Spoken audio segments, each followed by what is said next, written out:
안녕하세요. 독일어 신문을 읽어준 남자 독신남입니다. 4차 산업혁명 시대에 들어서면서 모든 사람들이 가장 관심 있게 보는 분야는 아마도 자동차 시장일 겁니다. 기술과 제조에 대해서는 몰라도 자동차는 많은 소비자들이 관심을 보이는 제품이기 때문이죠. 자동차가 이제 이동하는 전자제품과 컴퓨터로 인식이 되면서 전 세계 자동차 시장의 지각 변동이 예고되는 건 IT 분야의 강자들이 전기 자동차를 만들어 팔기 위한 계획들이 주목을 받고 있기 때문이죠. 기존 자동차 업계가 밀려날 것이다 예상을 하고 있고, 이에 관련된 기사들도 많이 다루어지면서 자동차 업계의 강자 독일이 몰락하는 거 아닌가라는 예측이 난무하고 있습니다.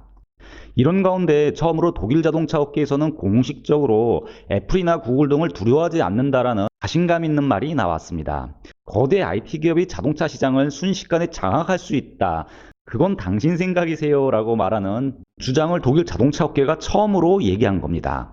이는 이제까지 막연한 공포로 느껴졌던 구글과 애플의 자동차 시장 진입에 대해 이제 독일도 나름 계산이 끝난 것으로 보입니다.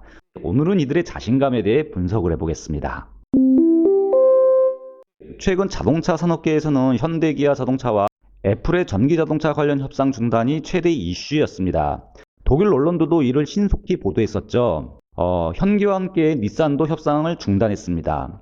이에 따라 애플카 제조에 관련된 협상이 잇따라 좌초되는 모습입니다.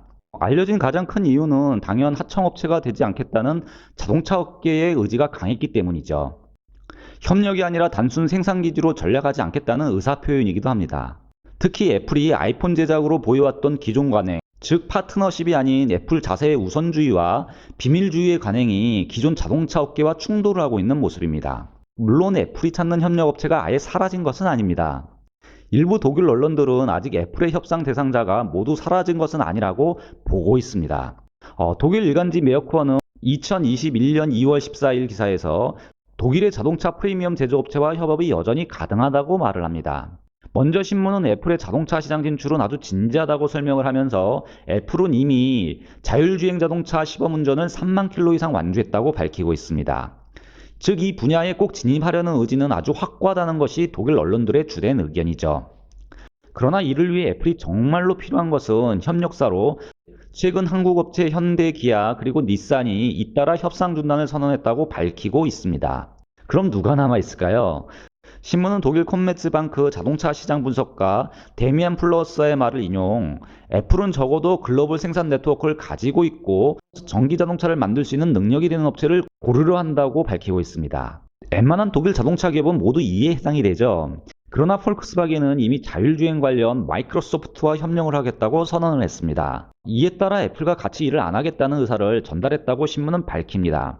즉 폴크스바겐이 애플과 경쟁하겠다고 주장하는 그 근거는 최근 한국 언론사에서 말하는 것처럼 애플이 두렵지 않다는 폴크스바겐 CEO의 말 때문이 아닙니다. 폴크스바겐은 실제적으로 애플과 협업이 아니라 경쟁하겠다고 선언을 했고, 애플이 꿈꾸었던 폴크스바겐과의 협업의 판을 완전히 뒤엎어버린 거죠. 애플 당신 마음대로 안 돼, 이 의사표현을 폴크스바겐이 혀를 찌르면서 먼저 치고 나온 겁니다.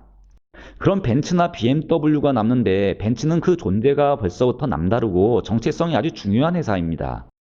당연 애플과 협업을 해서 하청 업체가 되는 것은 용납이 안 된다고 신문은 밝히고 있습니다. 그러나 BMW와의 협업은 가능할 수 있다고 신문은 뱅크하우스 매틀러 분석가 유호겐 피퍼의 의견을 인용하며 전하고 있습니다. 왜냐하면 BMW는 정체성이나 어떤 권위에 얽매이지 않고 아주 혁신적이고 플렉시블하며 빠르게 움직이는 기업 문화를 가지고 있기 때문이죠. 벤츠 같은 전통보다는 혁신과 변화가 중요한 회사라는 것이 독일 자동차 업계에서는 이미 통하는 얘기입니다. 그러나 분명한 것은 애플의 기업 문화와의 충돌로 협업은 그 누구도 쉽지 않을 것이라고 신문은 주장도 하고 있습니다. 기사는 애플이 이윤을 나누고 노하우와 데이터를 함께 공유하는 것은 애플에게는 절대 타협할 수 없는 점이라고 콤메츠방크 자동차 분석가 데미안 플러버스의 말을 인용해 강조하고 있습니다. 사실 이런 부분은 하청 업체와 같은 이윤을 나누고 이들을 협력업체로 인식을 해서 상생하는 구조를 가진 독일 제조업의 문화에서는 상상을 할 수 없는 것이라 BMW와 애플의 협업도 가능성이 있긴 하지만 그리 현실적으로 쉽지 않다는 것이 사실이라고 기사는 여운만 남기고 있습니다. 그런데 이렇게 협력사를 찾는 것이 어려운데 애플은 엄청난 자본력을 가지고도 왜 자동차 시장으로 직접 들어오지 않고 있는 것일까요? 사실 애플 정도면 자동차 회사 하나 정도는 거뜬히 인수를 해도 되는 일입니다. 애플이 하겠다고 선언만 하면 자본시장에서 충분한 돈도 끌어들일 수 있고 자신들이 가지고 있는 자본으로도 충분히 가능해 보이기도 합니다. 그런데 문제가 그리 간단한 것은 아닙니다. 그리고 이런 논점들이 바로 폴크스바겐이 얼마 전 애플이 두렵지 않다라고 말했던 그 이유이기도 합니다.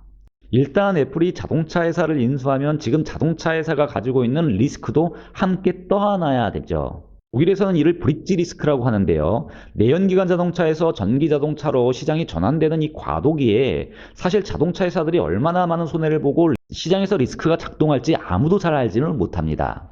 애플 입장에서는 이렇게 인수자금뿐만 아니라 여기서 발생하는 모든 위험 요소에 애플이 즉시 노출되게 되어 있습니다. 그렇다면 애플의 자금이 이쪽으로 소진이 되면서 자율주행 자동차에 투자하는 것이 부담스러워질 수도 있습니다. 그러나 문제는 또 있습니다. 정말 가장 큰 문제죠. 독일 유력 일간지 슈투가트 자이통은 2021년 2월 15일 기사에서 아이폰 회사 애플은 자동차를 만들어줄 협력사를 찾는데 어려움을 가지고 있고 이는 놀라운 것이 아니라고 밝히며 애플이 전기자동차 시장에 바로 진입하는 것이 왜 어려운지 상세히 전하고 있습니다. 신문은 먼저 자동차 업계가 애플의 이런 야심찬 계획에 두려워하는 것은 당연한 일이라고 설명을 합니다. 1990년 망해갔던 애플은 혁신으로 순식간에 전 세계를 제패했고 또 이런 일이 반복해서 일어날 수 있다고 밝히고 있습니다. 특히 굴러가던 자동차가 시간이 지날수록 더더욱 컴퓨터로 바뀌고 있고 IT 기업들은 기존 자동차 업체에게 위험한 경쟁자로 등장하면서 이에 대한 신경질적인 기존 자동차 회사들의 반응을 쉽게 볼 수 있다고 주장을 합니다. 그리고 전기 자동차와 자율주행 자동차는 더욱더 많은 전자부품을 자동차에 넣도록 가속화시키면서 기존 자동차 업체들의 두려움은 애플의 아이폰을 위탁 제조하는 폭스콘 같은 운명으로 끝나는 것이 아닌가라는 질문으로 향하고 있다고 밝히고 있습니다. 그리고 애플은 이런 두려움을 운명으로 받아들이라고 지금 자동차 업계에 대놓고 강요하면서 협상 대상자들을 찾고 있는 중이죠. 변화하는 시대에 순응하고 그냥 따르라는 말이나 다름이 없습니다. 어찌 보면 애플의 협상 태도는 기존 자동차 업체들에게 반강제적이고 권위적인 셈이죠. 이를 그 어느 자동차 회사들도 받아들이지 않을 겁니다. 그리고 이런 애플의 태도를 기존 자동차 업체들은 아주 잘 알고 있다고 신문은 밝힙니다. 특히 자동차는 수많은 부품으로 이루어져 있고 자동차 업체들도 상생과 압박을 통해 기존 납품업체들과의 관계를 유지해온 베테랑들이죠. 이렇게 애플이 취하고 있는 문화를 그 어떤 분야의 기업들보다 자동차 회사들은 아주 잘 알고 있습니다. 그러나 자동차를 생산한다는 것은 핸드폰을 만드는 일과는 아주 다른 일입니다. 매체는 자동차를 생산하기 위해 어마어마한 자본이 투자되며 특히 생산 라인 전환은 핸드폰 제조와 같이 그리 간단한 일이 아니라고 밝힙니다. 자동차 생산은 생산 장비부터 먼저 아주 비용이 많이 들고 이를 능숙하게 다룰 수 있는 엔지니어가 필요하며 이에 따라 사람에게도 아주 많이 투자해야 하는 분야라고 밝히고 있습니다. 즉 생산 장비를 다루는 사람이 필요하기에 시간을 두고 기다리고 배워가며 재조정해야 하는 분야라는 것이 이 신문의 의견이죠. 이런 엄청난 비용이 발생을 하며 사업을 하는 기업들은 어떤 업체도 애플이 원하는 대로 움직이지 않는 것은 당연합니다. 애플과 함께하면 버는 돈이 적고 시장의 권력은 축소가 되는데 이에 반해 많은 투자를 해야 하고 또한 엄청난 리스크를 떠안아야 한다면 이런 비즈니스 모델은 결코 좋은 모델이 아니죠.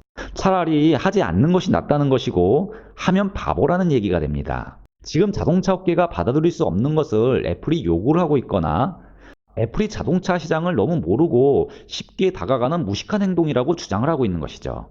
그리고 신문은 묻습니다. 과연 어떤 제조업체가 자신이 가진 가장 중요한 것을 포기하라면 이에 응하겠는가라는 질문을 던지고 있는 거죠.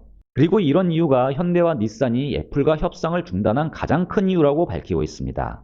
그러나 무서운 것은 애플은 자본력이 엄청나며 지금이라도 BMW나 폴크스바겐을 인수할 수도 있을지 모를 정도로 대단하다고 밝힙니다. 그러나 이런 인수 방식은 다행히도 애플의 전략적 목표가 아니라고 주장을 하고 있습니다.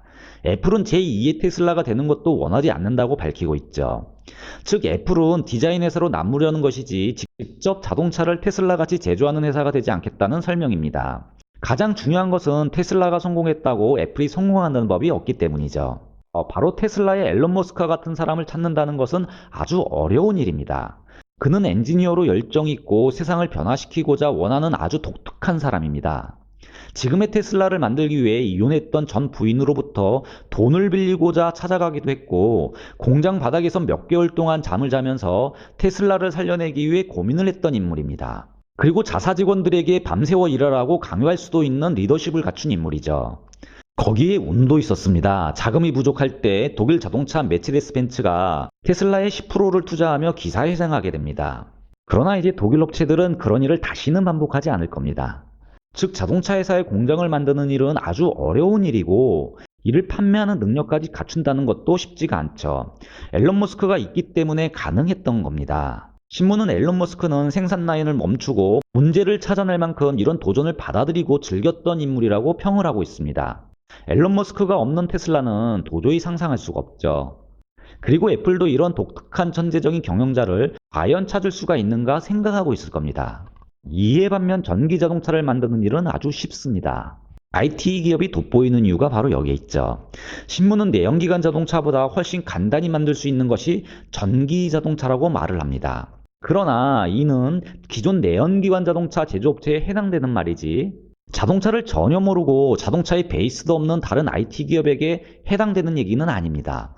기사는 아무리 거대한 기업 애플이라도 자동차를 만든다는 것, 처음 바닥에서부터 시작한다는 것은 아주 어려운 일이라고 밝히고 있습니다. 여기에 핸들러 네트워크를 만드는 것, 공장을 만들고 운영을 하는 것, 자동차 정비소를 준비하는 것, 그리고 테슬라 같이 충전소를 만드는 일 등 할 일이 한두 가지가 아닙니다. 테슬라 같은 충전소가 무슨 변수가 되는가 의아해하실 분이 계실 텐데요. 이게 좀 기술적인 얘기라 간단히 정리를 해보면, 신문이 직접적으로 주장을 하고 있지는 않지만 애플은 아마도 글로벌 시장에 진입을 하기 위해 먼저 미국 시장에서 테슬라와 경쟁을 해야 합니다.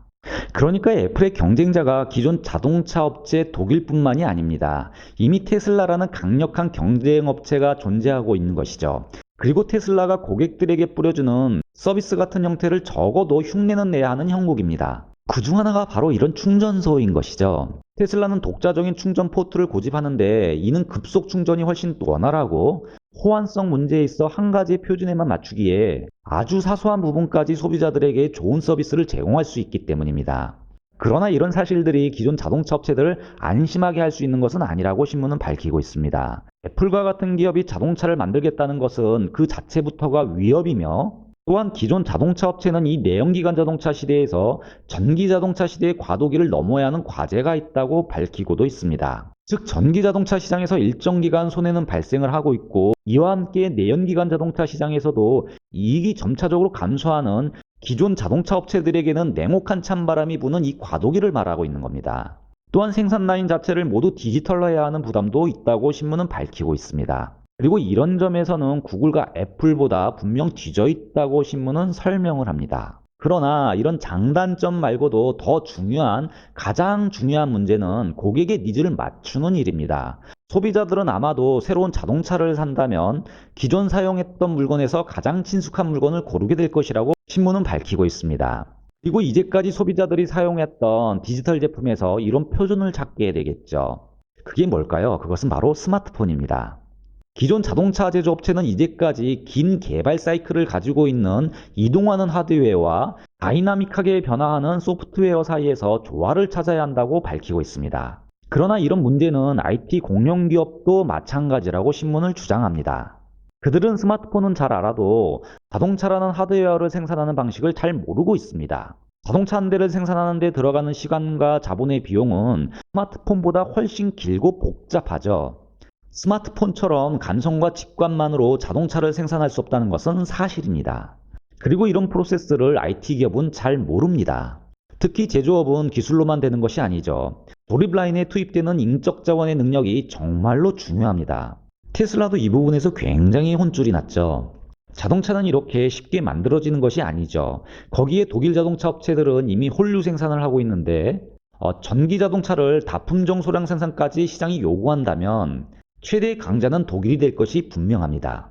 물론 이는 모든 자동차 브랜드의 배터리 성능과 디지털 성능이 평준화될 때 얘기이긴 합니다. 어쨌든 이렇게 독일이 가지고 있는 자동차 산업의 노하우는 그렇게 쉽게 볼만한 것이 아닙니다. 길고 짧은 건 정말 재봐야 하는 겁니다. 그리고 기존 자동차 업체는 애플의 감성을 보완해 갈 수도 있겠죠. 신문은 제조 생산 라인을 만드는 것이 얼마나 어려운지 예를 들고 있는데요. 예전부터 애플 텔레비전이 나온다는 소문이 있었지만 아직까지 애플의 텔레비전을 시장에서 찾아볼 수는 없다고 밝히고 있습니다. 즉 스마트폰에서 조금 더 복잡한 텔레비전으로 가는 것도 아주 어렵다는 사실을 신문은 인용하면서 자동차 시장에서의 싸움은 IT 공룡들에게도 쉽지 않은 일이라는 것을 간접적으로 시사를 하고 있습니다. 그리고 여기에 헤르베르트 디스 폴크스바겐 CEO의 주장, 자동차 산업은 한 방에 따라잡을 수 있는 기술 분야와는 다르다면서 애플의 등장에 대해 별다른 우려를 하지 않고 있다라는 말의 배경을 슈도이체 자이퉁이 이렇게 설명을 하고 있는 겁니다. 지금까지 세상의 모든 지식을 독일어 신문의 관점으로 전하는 독일어 신문을 읽어준 남자 독신남이었습니다.